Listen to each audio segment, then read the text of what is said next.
Welcome to Rauta, welcome to Beyond the Gates, Bergen Festival, and here we have some black metal, obviously. This guy is from the United States of America, so all across the ocean, not some local black metal Norwegian church arsoning musician. Sir, why don't you introduce? Who are you? What are you doing here with me? My name's Ed. I play in Negative Plane. I'm the guitarist and the vocalist for the band. Let's start with the name. This is my favorite question when it comes to you. Now, before you get to answer, my brain was racing with a couple of options. Goofy ones. Of course. First one, I was like, okay, this must be some role-playing thing like Dungeons and Dragons. There's always a negative plane and all that stuff. Yeah, of course you have. And then it was like, but maybe if it is a kind of a more inside, deeper joke, maybe it's an airplane gone negative. What's the story with the name? Well, we made these jokes far before anybody even knew who we were. So yeah, we've heard all the funny, plane jokes. It actually really does come from. I was taking an art class in school, and I don't know much about art, but it was something the professor was talking about the parts of a picture, and it was the positive picture plane, which are the more brighter, more prominent colors in the foreground, and the negative picture plane, which are the darker, more hidden colors in the background. And I felt that was going to be just a perfect metaphor for kind of what I wanted to do with music, and I could do anything with it. So I took the word picture out of it, and that's where the name Negative Plane came from. That's actually a very good description now that it has a story that has so much more depth and meaning to it, and it doesn't really box you in with any given genre. Yeah, which brings us to the next question. You're labeled, especially at Metal Archives, as a black metal, which we know is a very, very diverse, very varied genre. I guess of all the metal styles, you can go anywhere from very atmospheric bursting stuff to very fierce martyr kind of stuff, very raw end of black metal to very soothing, beautiful, melodic stuff. But your style is not exactly none of that. In my opinion, when I was listening to your music, I was thinking like, you're kind of a doom metal married to traditional heavy metal, married to old school black metal. I don't know how accurate that is, but what is your definition of Negative Plane's music? I mean, I just consider it black metal, but yeah, those influences are there, of course. We're big fans of like the early St. Vitus and like Pentagram. And so there is definitely kind of a doom white. No, absolutely. I mean, it's definitely there. We're just a bunch of headbangers. Of course we listen to heavy metal and that kind of stuff is just all gonna filter its way into the music. So that's pretty interesting because it actually makes your music rather unique. I mean, when I was trying to figure out, like obvious inspirational bands, and usually whether you go for, the classic ones like from Norway or Sweden or Finland, Greece, whatever, you can always like, okay, these guys are inspired by this and that and all that stuff. Or like some band sounds more like Beherit, some is more like Dark Throne-ish. But you're the path is definitely leading away from a lot of these traditional names. What keeps you inspired? What gives you the spark to do the music the way you do? Well, sometimes it's very, very hard to get creatively inspired, and that's when I just don't write something here. I don't know. I wish I could say what actually drives me to do anything. I don't know. I like to write what I would like to listen to. That's maybe I would say that. I play things that I wish I could hear somebody else doing or something, and because no one else is, I guess we are. I would say that I'd like to think that we kind of take the path that maybe other people might have gone in the late 80s, early 90s, and maybe just go a way that we would have gone as if a lot of these other things weren't around. Of course, all of us, listen to, the stuff that, like, Dark Throne and Beherit, and, we all listen to that kind of stuff. It just, I think to make it a bit more interesting for us, it's better to maybe have a divergent path from everybody else. But it's, I don't know, it sounds kind of pretentious, maybe the way I'm saying it, but... I don't think it sounds pretentious. I think it sounds very honest, because I think a lot of people are like, in the scene, as you know, black metal always being like, you have to be super serious and super like kind of focused in the very, very serious matters and all that stuff, and you really can't can't cross the boundaries as well as you're supposed to be very rebellious, and you get these paradox elements in the game all the time, and people are like, okay, I don't want to need that, when they actually are supposed to like kick down the fences and all that stuff. Do you ever get any kind of opposing or kind of people saying like, hey, you cannot do that because this is black metal, or do you get it like people like going with fingers like, hey, all Karen, like, hey, that's not supposed to do because you're doing black metal or anything like that? Well, definitely when we were first like showing our demo, like we had a promo tape that had Staring into the Abyss, The Chaos Before the Light, and then an instrumental in the middle of that, Trance of the Undead. And we were trying to, this is like, 2000, I think like early 2005, when we were trying to shop that around and get people, someone to like, help us make an album. Yeah, we were told like, you guys are, you guys need to figure out if you're death metal or black metal, or you guys, what are you guys trying to do? And yeah, we definitely did get a bit of that here. At this point now, I think though we're lucky and people kind of just let us do whatever we're gonna do. But yeah, definitely back then we did hear a bit of that. Well, America in general is known for a lot of metal bands, obviously. I mean, a lot of the biggest names in the business come from America, but black metal is not one of the forte things in an American metal scene. It's more known for obviously thrash metal, and of course, Florida death metal and metalcore and lots of modern styles. So you basically go against the grain, doing like kind of like old school sounding, heavy doom inspired black metal. How do you find your audience and support in a scene that is not exactly known for doing the stuff of like music like you do? Well, I mean, I don't know if we're exactly really particularly involved in any kind of scene over there. I mean, we have our, at this point, there's a circle of musicians, we're all kind of share the same rehearsal room and everything. But yeah, it took a little while to find people that were, into that kind of thing. And certainly it's very even hard for me to even think now even how we even got to where we're at and even finding people into that kind of stuff. But yeah, it was very, very, I don't know. Yeah, you're right. Absolutely right. The States is not a place for black metal, for most of the time. But I don't know. I guess we made it work, but it took a very, very, very long time to get that. If I understood correctly, you're now in New York based, more or less. Yes. Yeah, and of course, New York City especially is known for a variety of different kind of arts, mainstream and underground, in such a big metropolitan city and all that stuff. And of course, you must have your own very specific pockets when it comes to different underground arts. How is the music scene in Europe, metal music scene, especially in New York nowadays? In your opinion? I mean, there's definitely a lot of musicians there, and it's there's a lot of different bands there. I'm really not that connected to it personally. Again, we kind of stay in our little rehearsal room, but yeah, there's in your own bubble. Yeah, we do. It's a big enough city where we can still kind of just be there and be anonymous and everything like that, and kind of just work on our own stuff there. But yeah, no, there's a lot of extremely talented musicians there, and a lot of there's a lot of metalheads there, and a lot of when we do play shows there, we get a decent audience when we're there. So I would say it's a pretty good place to be. Yeah, this is like a funny thing to put into perspective. Like if I put Norway and Finland together in terms of population, and even half the or whole Sweden, at least half the Sweden, we still couldn't beat New York City in population. And it's kind of funny that you have to actually put the three big metal countries to even get into that level. But obviously, when you have different countries, you have different scene and all that stuff. How what I'm basically trying to ask here is how lively, how active is to see like how much you can do around the one state or one city without like being getting like, okay, we have to go outside the boundaries, we have to travel elsewhere without filling the void.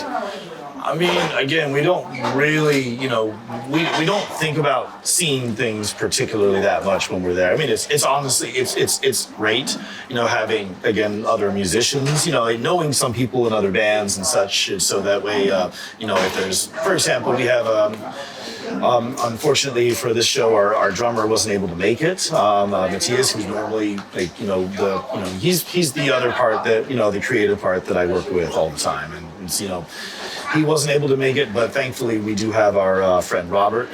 He does the sound and keyboards for us live now, and he also happens to be a fantastic drummer, and he was able to learn all the songs so that we wouldn't have to cancel any shows or anything like that. We did a full set of our third album, The Pact. We did that at Chaos Descends in Germany. Was it about 2 weeks ago?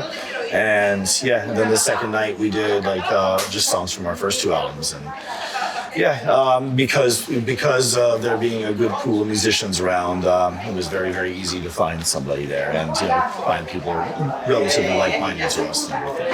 Now, this is something what I've been enjoying a lot these days, and I think it benefits even more the bands than the audience. In fact, is that the world is kind of a closer, more connected nowadays when internet helps you to reach out various members in various bands, and you can more easily find a replacement if one of the band members gets sick or because of the job or whatever. Exactly. And it kind of makes less cancellations for the bands. How do you feel the modern world in terms of metal? How do you like it versus what was going on in the, say, 80s, 90s? I mean, I guess you could say it has its, ups and downs and everything here. I do like that, I don't know if a band like us could have been popular in the 80s, honestly. I think maybe we would have been too strange, too weird, or, I don't know if anybody would have even given us a chance back then. So I would say that we fit in exactly the time period we need to be in. But I'd say I do like the fact that it's much easier to travel. It's probably much easier to get to come to Norway or so. And again, it might have been.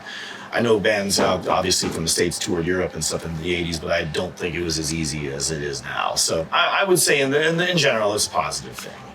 How do you feel like playing gigs, playing shows in the old world is different from traveling the States?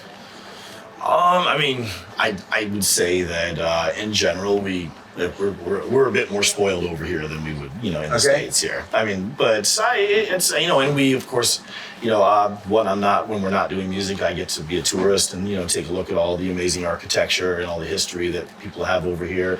We do have some interesting history in the States, but I'd say the history and the architecture and everything over here is a bit more to my taste when I get to be over here. What are you most, live band or studio band? Mostly a studio band. Why? It's honestly just very hard to get us all in the same place to play a live show. Yeah, that's mainly why here. Although, maybe we are more of a live band because we only have 3 albums. So I don't know.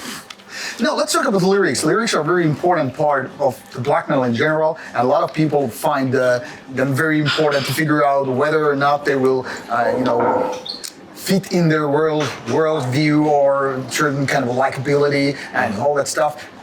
If you could sum up, you don't have to be very short with the answer. You're going to go as long as you need. But what is the lyrical world of Negative Plane all about, according to you? How would you describe it? That's very, very, very hard to put into. I would say it just kind of, all the. I don't know. I was raised Roman Catholic, so being raised like that, and then kind of it makes, I'd say, it makes the darker side of things of religion a bit more fascinating as well. And a lot of stuff I was forbidden to to listen to when I was younger and stuff like that. I was it just made it kind of even more magical. I'd say for me, like listening to Slayer and Morbid Angel and stuff like that when I was a kid. You really were defying then.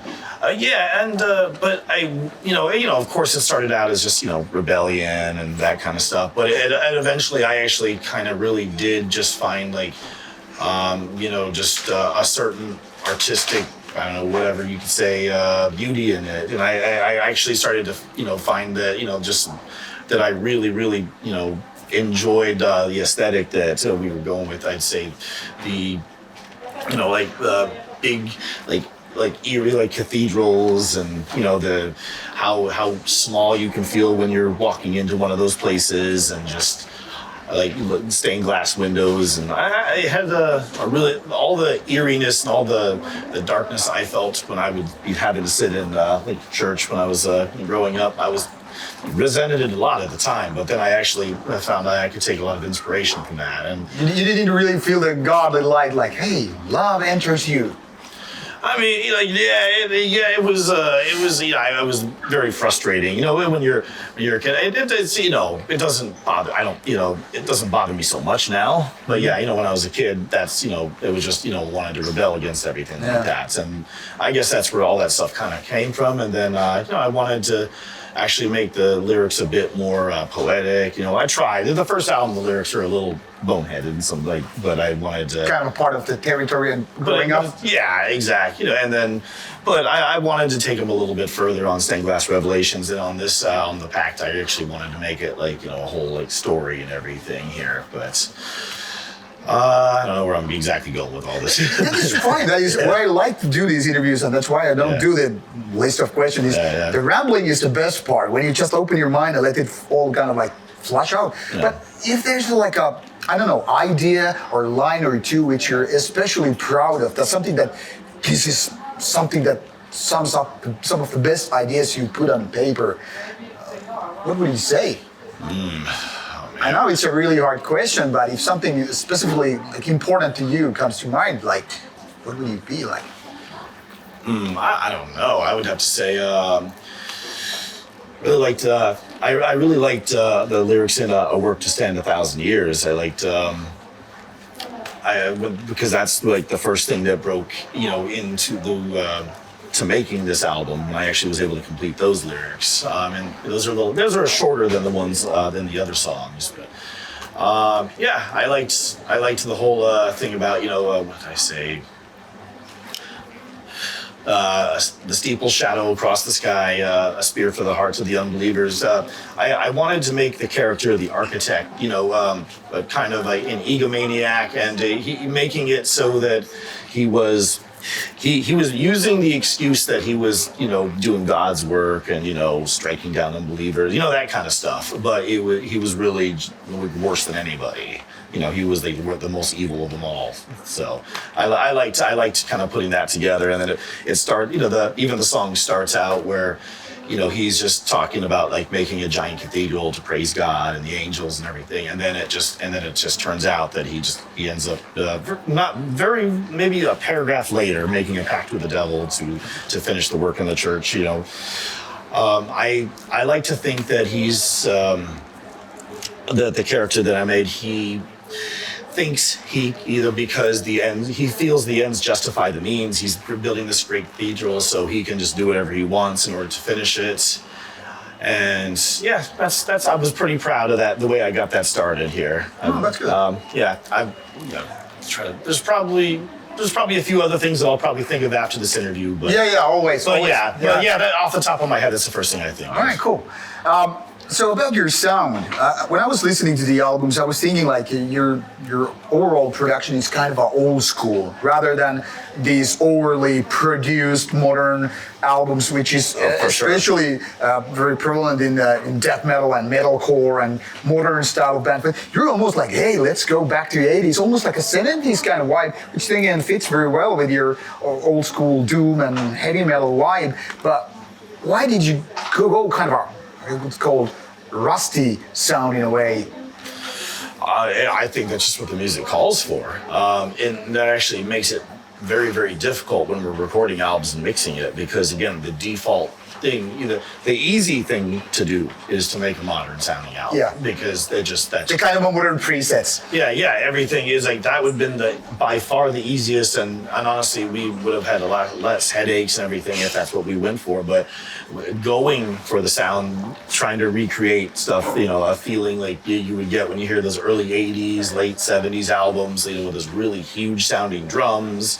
like really big, like reverb on things. Yeah, the kind of a booming drum. Yeah, that really large, grand sound, and where you don't have to hear everything. You just get a very, very large feeling from it. Yeah, that always causes problems in the studio because again, that's not what the engineers or even they'll say they like to do it, but then when they do it again, they still use the modern presets, and then we've spent so much time like with mixing and mastering, just trying to get that sound and trying to just eliminate all the horrible modern things, like the horrible like clicky drums and like really, really sterile production again, which is unfortunately pretty much most things you hear. Yeah. I think it's still better now than it was in the early 2000s when we started. I think that was the worst time for like music sound and everything done. Yeah, I think we're going the better direction nowadays. Yeah, much better, I think. Now let's go a little bit more serious topics, if I can put it this way. Religion, like you mentioned, you have had your own religious upbringing and all that stuff, is of course a big topic, always been in Blackmail, always will be, I guess. Also, politics are more and more pouring in, and a lot of people are like divided. Some people like, yeah, now it's our time to spread the word, whether it's more like a leftist thing or right-wing thing, but people want to go with this stuff. And some people are like, no fucking way, Jose, we're not touching the subject. What is your position in this world of black and white world where you're supposed to take a side and gray zones don't almost exist at all? Well, just because everyone else is doing the black and white thing doesn't mean I have to. Exactly, but what is your take on it? I mean, I think there's interesting things on both sides, but that sounds horrible even saying that. No, I think that everyone's just gotten so freaking extreme with it and politics. I don't know. I absolutely hate politics. We're on the same page. Yeah, and it has zero to do with us and zero to do with music. We have to live in this. We live in the real world. We have to interact with things that are play with the rules and all this as it is. But yeah, no, I still, just because everyone else is taking giant sides one way or the other, I don't have to. Yeah. What do you think about festivals and events getting pressure from various sides, like, hey, if you go there, you won't be playing there? What do you think about this so-called blackmail politics that bands are being pushed by the labels or even promoters, like, hey, you should do that and you shouldn't do this, and if you do that, you're gonna get screwed or whatever? What do you think about this, like, being just able to play music and being just artistic versus being a tool to be pushed around? I mean, I get it with some of the, the promoters and things like that. They also don't want to get, these days, with, also one of the downsides of the internet and everything is, everybody will, you'll see something, say, oh, well, this thing was kind of sketchy, and people will jump all over it. You're kind of guilty by affiliation already. Yeah, you're really, and it's, people, so I can understand why promoters and festivals don't want to have that kind of drama associated. So yeah, they're going to have those kind of things right there. Yeah, I mean, it's, I don't know. Again, so stuff, it's the world we live in. What can I say? All right. Now, talking about touring, you've seen quite a few places already, even though kind of a new band, but there are probably lots of places you would like to conquer. Have you ever made a roadmap, like, these are the places we should definitely want to conquer next and spread negative plane? I mean, I don't know if I exactly think of it like spreading negative plane. I'd more just think of like, oh, I'd like to go to this place, and I'd be, playing there would be kind of nice too. I was thinking South America for the longest time, and we did actually get to go play in Chile, and that was amazing. We had really got so treated really, really well over there. So that's one place. I would like to go to somewhere in Asia one day. We've never been there. What's your favorite place so far, apart from Chile? Like this gave me the feelings that when I will die, these are the memories that my dying corpse will embrace. I could answer that one. So we, in 2015, we went from Budapest to Cluj-Napoca in Romania, and we drove through the Carpathian Mountains, and then we drove through all these like villages with these like crosses on the road, and it was, that really, really impacted me there. Wow. Just you always hear like, oh, Transylvania, this, like, all right, it sounds, cliche. But when I was actually there, when we were just driving through those things, I couldn't believe like what I was seeing. I felt like I just fallen into like, I don't know, like 1,000 years ago. Yeah. It had that really like gloomy, superstitious feel, the way where we were, and like said, yeah, we kept seeing like crosses along the road, and I remember these like weird hay bales that look like witches' brooms, and yeah, when we played that show, that really, really had a huge impact on me there. So yeah, and then we had to play on hallowed ground. We had to do that. We had to do all the things that you should be doing if you're playing at the capital of Transylvania. Awesome. Yeah, that's probably the strongest memory I've got. All right, so cool. Now, before we close up and get ready to do whatever, what is the future looking like for Negative Plane? Let's play a little bit of, I always go with the stupid, silly ending question. Let's do a little bit foreseeing. How does it look for, like, say, next 3-5 years? Well, I don't know if I've got the mental capacity yet to do another full album. I've been talking about doing an EP or something. You have some ideas, some unused ideas that maybe we can work into a third, to something, just like a few songs or something. I don't know if anybody buys EPs or cares about EPs these days. I know they are harder to sell, but yeah, a lot of people still like them. Yeah, no, but that's what I'm thinking. Things can always change, But yeah, those are my thoughts so far. I don't really have anything. I don't have any grand plans for the future. Not yet. It takes a while to figure those out. All right. Now, if you get to recommend one song, just like one song to start with, assuming there are people in the audience who are like, okay, this is the first time I hear about this band. I've never seen them live. I don't know what to expect. But give them one song to start with their journey through the Negative Plane history. The Chaos Before the Light. That's just a mean headbanging. It's a great first song and a great way to open things or to close things. All right. Any final words of wisdom to the audience? No, I have nothing to impart there. We're out of wisdom this time. Sorry, folks. No wisdom. Sorry. So sometimes our tanks are empty and all that stuff. So anyway, now you got to know a little bit more about Negative Plane. I got to know plenty of stuff I had never heard it before. Check out their music. It's definitely unique. Maybe not everybody's cup of tea, but that's kind of a given about every band. Check it out. Go see them live. That's the plan for us anyway. So this is Bergen. This is Beyond the Gates, Negative Plane. Thank you so much for your time. Have a good journey, and you people enjoy Negative Plane. Bye-bye.